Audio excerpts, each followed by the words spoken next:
Mr. Harris would always sit near the front, never taking credit, just watching. Watching Layla laugh with her friends, decorate the bulletin board, or lead a mindfulness session with the younger grades. And every time, as the assembly ended and students filtered back to class, Layla would pause beside him, squeeze his hand gently, and smile. Layla had once been a girl who couldn't sit, who flinched at footsteps, who spoke in whispers. Now, she stood tall not because her pain had disappeared, but because she had learned to carry it with grace and purpose. She hadn't just healed. She had built a path for others to follow. A path of light. And for every child who came after her, scared, silent, or unsure, Layla was proof that healing was possible. That being seen could lead to being safe. That even the smallest voice, when spoken with truth, could change everything. Because sometimes, the bravest thing a child can do is sit down. And sometimes, that's how they begin to rise. Sometimes the most powerful changes in life begin with the quietest acts of courage. Layla's story reminds us that healing isn't always loud. It can start with something as simple as sitting down, asking for help, or allowing someone to see our pain. For older audiences who've lived through decades of joy and sorrow, it's a moving reminder that strength often comes not from hiding what hurts but from choosing to face it with dignity. We all carry invisible burdens, wounds from childhood, regrets, moments when we felt unseen or unheard. But just like Layla, we also have the power to create light, not only for ourselves but for those around us. Whether it's reaching out to someone who needs comfort, standing up for what's right, or simply being present in someone's darkest moment, our small actions can ripple into lifelong change. No one is ever too old, or too broken, to make a difference. And no act of kindness, however quiet, is ever wasted. If this story touched you, leave a comment below and share your thoughts or the kind of real-life stories you want to see next. Don't forget to like the video and hit subscribe so you won't miss future content that uplifts, inspires, and brings meaning to your day. Because sometimes, what we watch can help us heal too. A 6-year-old girl refused to sit in class, and when her teacher found out why, it exposed something far more horrifying than anyone imagined. This isn't just a story, it's a wake-up call. Stay with us until the end, because what happens next will change the way you see silence forever. If stories like this matter to you, like this video and subscribe right now. Your attention can be the beginning of someone's rescue. It was a gray, rainy Monday morning when Mr. Harris welcomed a new student into his second-grade classroom. Her name was Layla, a tiny 6-year-old girl with quiet eyes and tightly braided hair. Her backpack looked too big for her small frame, almost like it belonged to someone twice her size. She didn't speak when introduced to the class, just gave a small nod and scanned the room with cautious eyes, like someone trying to memorize every exit. Mr. Harris had been teaching for over a decade. He'd seen shy kids, loud kids, and kids who needed time to adjust. But something about Layla felt different, like she was carrying more than just that oversized backpack. He smiled warmly and motioned toward the empty seat near the window, thinking the gentle light might help her feel at ease. But Layla didn't move. At first, he assumed she hadn't heard him, so he repeated the invitation with a soft voice, trying not to draw too much attention. Still, she didn't budge. The classroom, once filled with whispering and the scratching of pencils, fell into an awkward hush. A few children glanced at each other, unsure of whether they should laugh, stay quiet, or feel concerned. Mr. Harris didn't push. Instead, he knelt down to meet her eyes, gently asking if she'd prefer another seat, or if something was wrong. That's when he noticed her lower lip tremble. And in the faintest whisper, she said she couldn't sit. Her voice cracked slightly, and Mr. Harris felt a chill despite the warm classroom. The way she said it, it wasn't a whine or a pout. It was fear. Real, heavy fear in a child's voice. So he offered a reassuring smile, told her it was okay to stand for now, and gently ushered the class back into their morning routine. But something in his gut told him that this was more than just nerves or a shy kid on her first day. The rest of the morning passed in quiet unease. Layla remained standing next to her desk, unmoving, her eyes darting every time someone passed by her. She clutched her backpack tightly, as if it were her shield. Mr. Harris kept one eye on her while teaching, trying not to let his concern show too much. When recess came, the other kids dashed outside in the usual burst of energy, but Layla lingered behind. Alone in the classroom, she looked around cautiously and then tried to sit, just for a second. But the moment her body started to lower toward the chair, she flinched and stood up fast, her eyes glistening with pain. Mr. Harris had seen many things in his years of teaching. Kids with broken homes, kids with invisible wounds. But the way Layla moved, the way she stood frozen in place, unable to do something as simple as sit, it broke his heart in a way he wasn't prepared for. He approached her slowly, careful not to frighten her, and asked if she was hurt. She didn't answer. When he asked if something had happened at home, she flinched again, and that was when he knew this wasn't something he could ignore. This was something buried deep, something that needed to be uncovered with care and patience. She was just a little girl in a too-big backpack, but Mr. Harris could see it in her eyes. Those weren't the eyes of a typical 6-year-old. There was a history there, and a silence that spoke louder than words. And in that moment, he made a quiet promise to himself. Whatever it was that had hurt Layla, whatever shadows she was carrying, he would do everything he could to make sure she never had to carry them alone again. Recess came and went, but Layla stayed inside, standing by her desk with the same guarded stillness she had shown all morning. Mr. Harris watched from across the room as she shifted slightly, her hand still clutching the strap of her backpack like it was the only thing keeping her upright. Her eyes flickered toward the doorway every time a footstep echoed in the hallway, her body tensing like she was bracing for something unseen. When the last of the students ran out to the playground, laughing and squealing in the freedom of their break, Mr. Harris quietly walked to the edge of the room and leaned against a table, watching as Layla slowly tried to lower herself into the chair beside her desk. It was cautious, almost like she was testing for danger. But just as her body neared the seat, she winced sharply and sprung back up, her jaw clenched, her eyes suddenly welling with tears. He didn't approach her right away. He gave her a moment, hoping she might speak on her own. But when she turned away, wiping her eyes with her sleeve, he knew he couldn't wait. Gently, he made his way to her side and knelt down again, keeping his voice soft and his presence calm. He asked her if something was hurting. She said nothing. He asked if she was okay. Still no answer. Then he asked the question that had been gnawing at him since that morning. Had something happened at home? That was when she flinched. It wasn't just a twitch or a shrug. It was a whole body shudder, like the word itself carried a memory too painful to bear. Mr. Harris didn't press further. He placed a light hand on her shoulder, letting her know she wasn't alone, and told her she was safe here. That was all it took. The moment she heard the word safe, Layla's tiny frame collapsed into sobs. Not loud, messy sobs like most children when they fall or get scolded, but deep, broken sobs that came from a place far beyond her years. She cried like someone who had held it in for too long, like someone who had been told for too long not to cry at all. Mr. Harris waved for help, and within minutes the school nurse, Ms. Thompson, arrived. She was kind and calm, the kind of adult who could make a child feel okay just by being in the room. After some coaxing and a lot of patience, Layla allowed her to be led to the nurse's office, though she never let go of her backpack. When they asked if they could take a quick look at her back just to make sure she wasn't hurt, Layla hesitated. But eventually, with trembling fingers, she nodded and let Ms. Thompson lift her shirt just enough to check. What they saw left them both speechless. Purple and yellow bruises covered the lower part of her back and the top of her thighs. Some looked old, faded at the edges, while others were fresh, angry, and swollen. And they weren't random, like the kind a child might get from falling off a bike or bumping into a table. These were shaped. Deliberate. As if someone had struck her with something flat and hard. Ms. Thompson went pale. Mr. Harris could barely breathe. She asked Layla, in the gentlest voice possible, if someone had done this to her. Layla didn't answer.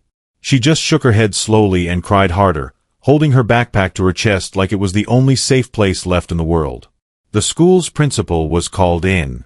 The district's child protection services were notified. Protocols kicked in, paperwork, statements, evaluations. But through it all, Mr. Harris sat in stunned silence. His eyes on the little girl now curled up on the nurse's bench, trembling and too afraid to speak. The logical side of him knew this was now in the hands of the right authorities. But the human side, the teacher, the protector in him, couldn't stop thinking about her tears, about that flinch when he asked about home. About how she said she couldn't sit down, and now they knew why. It wasn't just emotional pain. It wasn't just fear. Layla was physically hurting. Someone had done this to her, and whatever it was bad enough to leave bruises, bad enough to make sitting impossible, bad enough to make a child afraid of a chair. He couldn't forget the way she clutched her backpack, the way she didn't touch her lunch tray, the way her eyes never stopped watching the door. This wasn't just neglect. It was something darker. Something that had conditioned her to be silent, still, and small. Mr. Harris didn't know what Layla's story was yet, but in his heart, he knew it was only just beginning, and he was already a part of it. The next day, Layla didn't even make it into the classroom.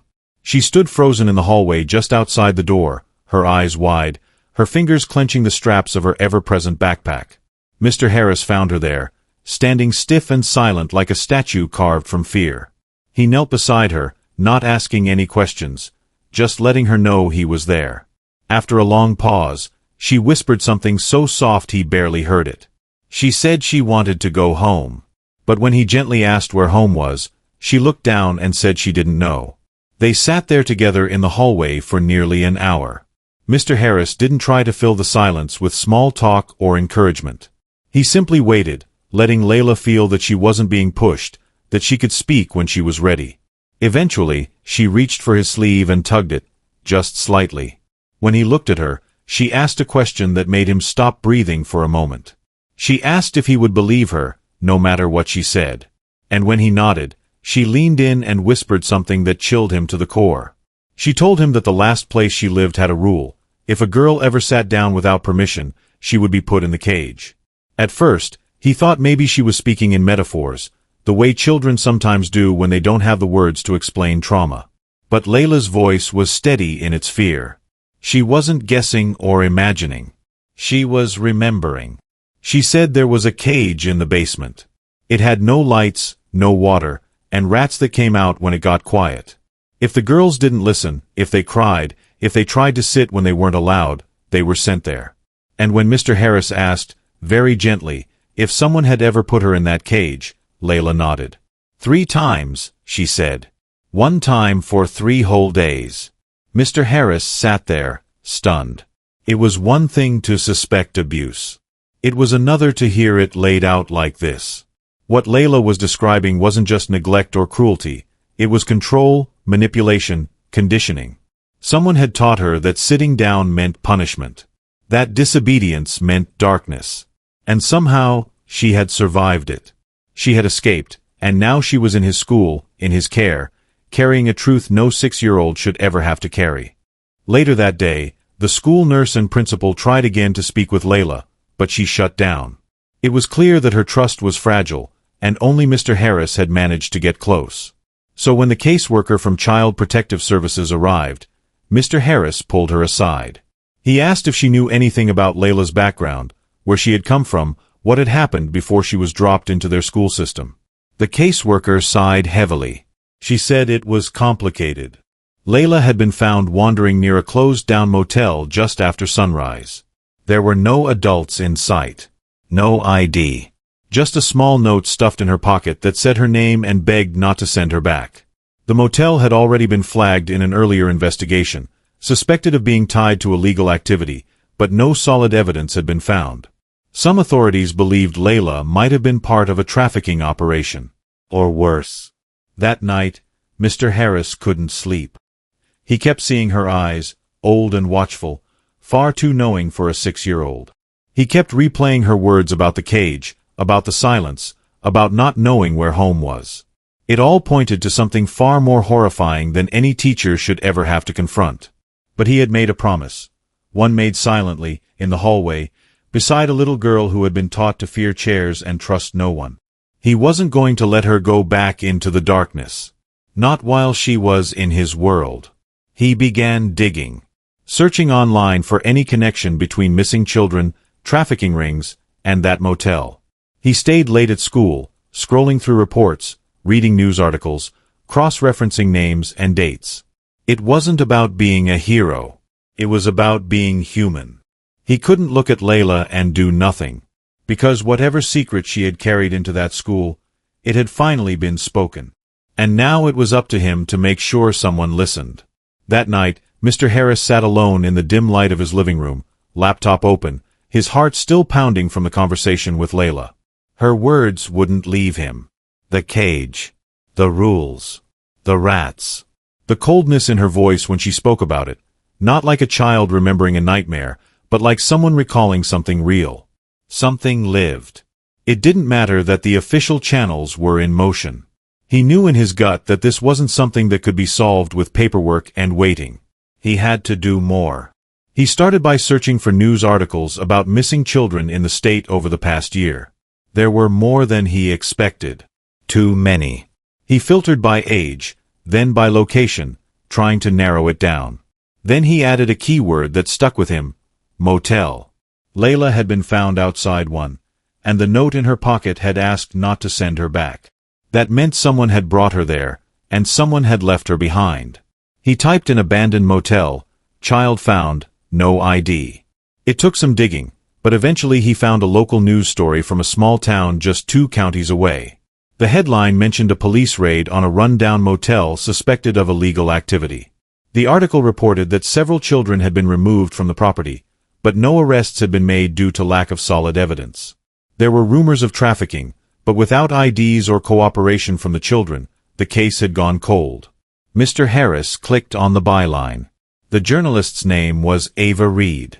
He emailed her immediately. By the time the next day's final school bell rang, he had a reply in his inbox. She agreed to meet.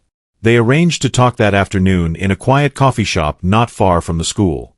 Mr. Harris arrived early, gripping the printed photo of Layla in his hand. When Ava arrived, she greeted him with the tired but alert look of someone who'd seen too much and was still hungry for the truth. He placed Layla's picture on the table. She leaned in, her expression sharpening. She said the girl wasn't named in her original story, but there had been whispers. One of the rescued children had mentioned a girl who'd been left behind, a quiet one who never spoke unless asked and who always carried a stuffed toy. Mr. Harris nodded. That matched everything he knew about Layla. Then Ava mentioned something else, something darker. She said the kids talked about a man they called the pastor. Not a real pastor, just someone who used the title. He was said to run a religious rehabilitation camp, before it got shut down years ago. Rumors were that he rebranded and moved his operation underground. No licenses. No records. Just abandoned buildings and frightened children. He was the one, they said, who used cages. The one in charge of punishment. And he was never caught. Mr. Harris felt the color drain from his face. Layla had spoken about a cage. She had spoken about being punished for sitting down. It wasn't a coincidence. It was him. The pastor. Whoever he really was, he had left a scar so deep that a little girl couldn't sit in a safe classroom without trembling. That night, Mr. Harris returned to the school. The building was empty, quiet. He sat at his desk and stared at Layla's empty chair. The room around him felt too big, too quiet, like it was holding its breath. He opened his laptop again. This time, he searched for the name Ava had whispered. The pastor, Faith Rehab Camp, child abuse, no arrests.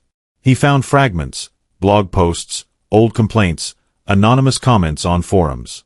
But a name kept appearing beneath the surface, hidden in the metadata, tucked into obscure documents. Thomas Granger. It wasn't much, but it was a start.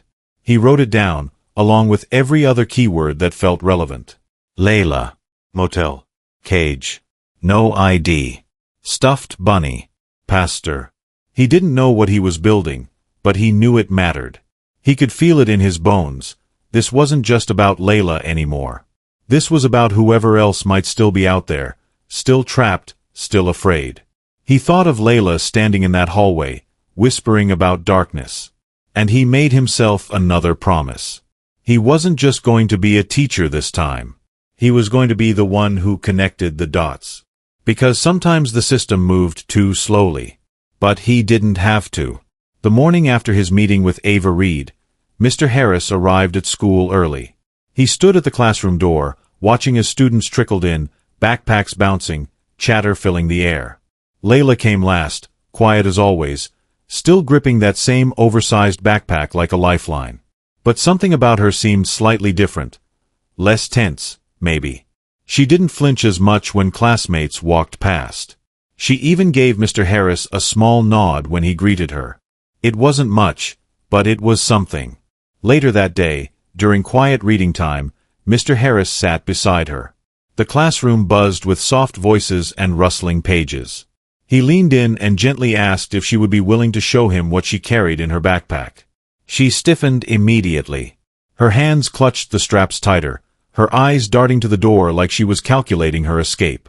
He didn't push. He told her softly that she didn't have to, not if she wasn't ready.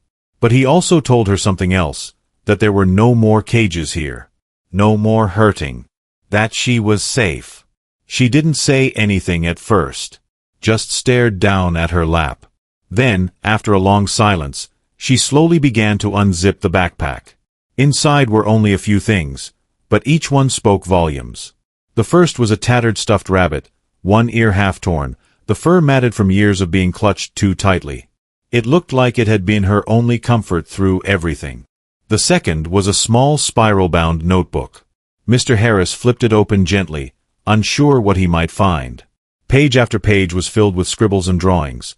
Dark rooms, girls with hollow eyes, cages with no doors, and looming figures with sharp angles and angry mouths. The drawings were crude, but they were clear. It wasn't imagination. It was memory. At the bottom of the backpack, wrapped in a small scarf, was the final item, a burner phone. One of those prepaid, untraceable types. Mr. Harris froze. He looked at Layla, who was now sitting motionless, eyes lowered, waiting for his reaction. He asked her where it had come from. Her voice was quiet but steady. She said the woman who helped her escape had given it to her. Told her to keep it hidden. Told her to only use it if the pastor ever came back. Mr. Harris felt his chest tighten. This wasn't just a child running from an abusive home. This was a child who had been coached to survive something structured, something terrifyingly organized. He asked if anyone had ever called the phone. She nodded slowly. Sometimes it rang, but she never answered. She was too afraid. That afternoon, Mr. Harris turned the phone over to the authorities. They took it seriously. Within 24 hours, investigators had traced recent calls and messages. The data led them to a man named Thomas Granger. The same name Mr. Harris had found in his late-night searches. A former preacher. Multiple aliases. Sealed court records. He currently lived just 15 miles from the school and was already under quiet investigation for suspected trafficking. But what investigators found next changed everything. Granger had ties to multiple abandoned properties, including the motel where Layla had been found. Surveillance records and witness interviews confirmed patterns. Kids moved from town to town, no paper trails, no medical history, no school enrollment. Just shadows and silence. A raid was planned for that weekend. Mr. Harris didn't tell Layla what was happening. He didn't want to scare her or give her false hope. But he watched her closely. She still didn't sit often, still kept her backpack near. But her eyes met his a little more each day. And once, during free time, she even smiled, barely, but it was there. The raid happened fast. Authorities stormed one of the abandoned homes registered under a fake name connected to Granger. Inside, they found 3 girls. One of them couldn't have been older than Layla. And as she was carried out in the arms of a rescue worker, she whispered something that reached Mr. Harris through the chaos. She said Layla told her someone would come. She said Mr. Harris's name. It was the moment that broke him. Back at school the next Monday, Layla walked into class and, for the first time, sat in her chair. Not quickly. Not without hesitation. But she sat. Her classmates clapped. A boy handed her a sticker. A girl shared her cupcake. Mr. Harris watched from his desk, holding back tears. She looked at him, smiled, and whispered that she wasn't scared anymore. And in that moment, he knew.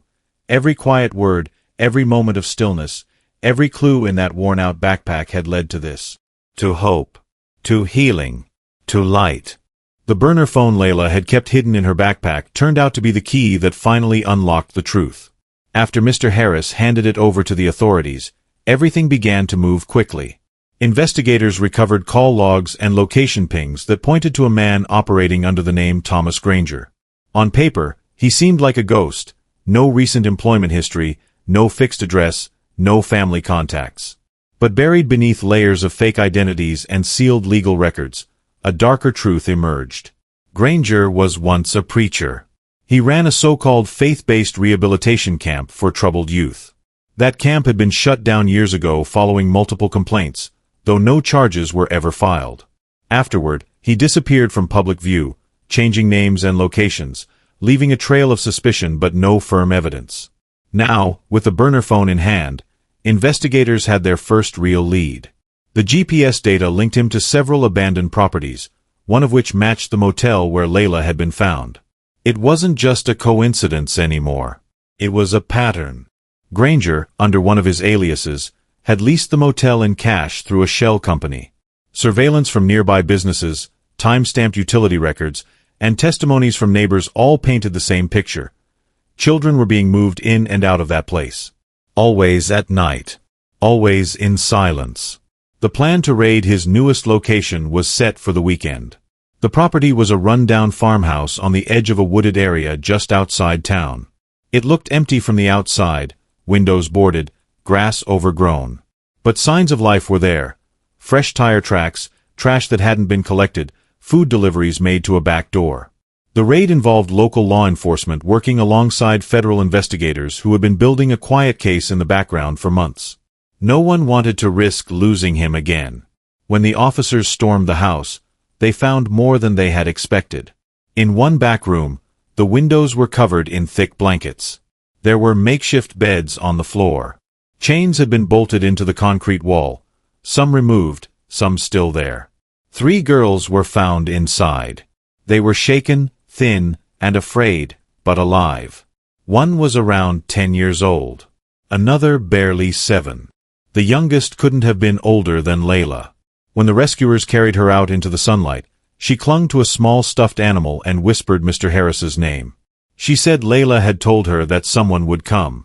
That someone kind and safe would find them. She repeated the word teacher, like it was a spell that had kept her going. Mr. Harris heard about it later that night from the lead investigator. The image of that little girl, speaking his name as she was pulled from the dark, hit him harder than anything else.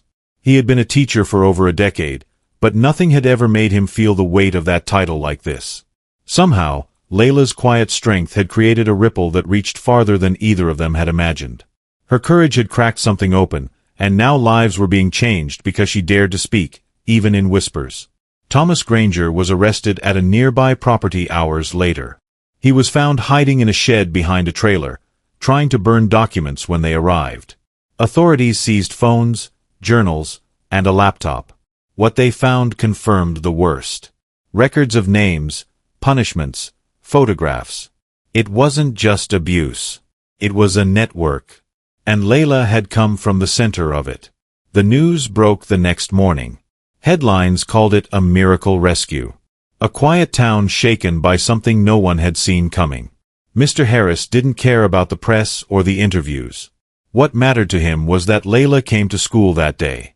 She sat in her chair, and when he passed her desk, she looked up and said she was okay. Not good, not great. Just okay. But for a child who once couldn't sit down, that word meant everything. In the days that followed, the school became a place of quiet transformation. Layla began to speak more, just a little at a time. She answered questions in class.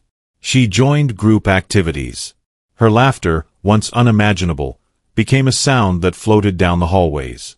Mr. Harris watched her with deep respect. He had helped open the door, but she had chosen to walk through it. And she had done so not just for herself, but for others still waiting in the dark. The first time Layla sat in her chair, the class froze. It wasn't planned or announced. No one asked her to do it. It just happened, quietly, gently, like a shift in the wind. Mr. Harris had just begun the morning lesson when he noticed her lower her body into the seat, slowly, carefully, as if testing whether the air itself would fight back. She paused for a moment halfway, then finally settled into the chair with both feet touching the floor. The room fell silent. Then someone clapped. It started with one student, then another, and soon the whole room joined in, clapping not out of mockery or confusion, but pure support. One of the girls brought over a cupcake she had saved from lunch. Another child offered Layla a sticker with a sparkly star on it. Layla didn't say much in response. She just looked down at her desk, a smile quietly forming, the first real one Mr. Harris had seen. It was small and a little unsure, but it was there. And for her, that was everything. That moment didn't just mark her first time sitting. It was her first visible act of reclaiming power over her own story. It meant she was beginning to trust that this classroom was different. That these walls, this teacher, these classmates, would not hurt her for being present. Mr. Harris didn't interrupt the celebration. He didn't need to. He watched from his desk, heart swelling, holding back the emotion that pressed hard against his chest. She was healing. And she was doing it on her terms. In the weeks that followed, Layla began to show more signs of opening up. She participated in art class, drawing pictures with brighter colors. Her paintings no longer featured dark rooms or angry shadows. Sometimes, they had trees and sun and small smiling girls with big backpacks. During music time, she swayed to the rhythm, and eventually joined in with humming. She even answered a math question out loud one morning, surprising the entire class, and herself. That small voice, once burdened by silence and shame, was beginning to return. Mr. Harris never pushed her. He didn't call on her when she didn't raise her hand or ask her to tell her story to anyone else. Her progress wasn't for public display. It was sacred, unfolding quietly. The class, to their credit, treated her gently. It was as though they, too, understood that they were witnessing something rare and meaningful. The children had taken their cues from Mr. Harris, learning to listen more, to judge less, to wait patiently. One day, during lunch, Layla approached Mr. Harris at his desk. She stood there silently for a while before holding out a folded piece of paper. It was a drawing. On it, she had sketched two stick figures sitting side by side on a bench. One had glasses and a beard. The other had a large backpack and a smile. Above them, in shaky crayon handwriting, were the words, "Thank you for seeing me." He kept that drawing in his top desk drawer. Each time Layla took another step forward, joining a group project, raising her hand, asking for help, it was a small but powerful reminder that healing wasn't always loud. Sometimes, it was quiet resilience. Sometimes, it was choosing to stay, to speak, to trust. These were things no test could measure, no grade could capture. And yet, they were the real lessons happening in room 206. One afternoon, as the class packed up for the day, Layla lingered. When the room had emptied, she walked up to Mr. Harris and placed her small hand over his. Her voice was steady, but soft. She said she wasn't scared anymore. He knelt beside her, eyes misting, and told her something he had carried in his heart from the beginning, that she was never just a student to him. She was the one who reminded him why he became a teacher in the first place. And she smiled. It wasn't a perfect smile. Not yet. But it was real. It was hers. And it was enough.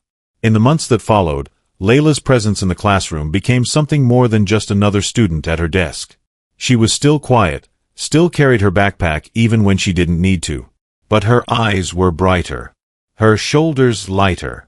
She joined more activities, raised her hand more often, and even started helping the younger students during morning reading time. The other children noticed. They didn't ask about her past. They didn't need to. What they saw in Layla was strength. Calm, quiet strength that made them feel safe around her. Mr. Harris watched her transformation with deep admiration. He knew how far she had come. And he also knew Layla hadn't forgotten the others, the girls still stuck in silence, still afraid to speak, still carrying pain they didn't know how to share. One day, she approached his desk after school, holding a piece of paper in both hands. She had an idea. She wanted to start something. Something to help kids like her. Kids who had been hurt.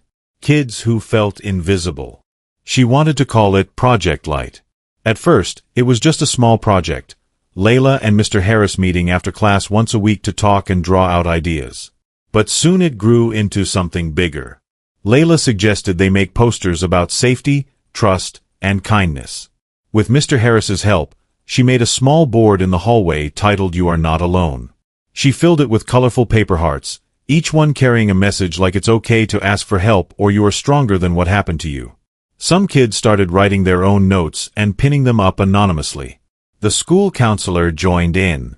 Then the principal. Then other teachers. Soon, Project Light became a school-wide initiative, creating safe spaces where kids could talk, reflect, and share. They organized a kindness week where students wrote letters to their future selves. Layla read hers aloud during the final assembly. Her voice trembled, but she read every word.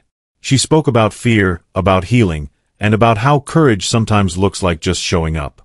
Her classmates listened in complete silence, and when she finished, they stood and clapped, not because they were told to, but because they felt it. Every word. The local community took notice.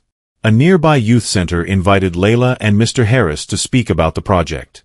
Donations started coming in: books, journals, even art supplies.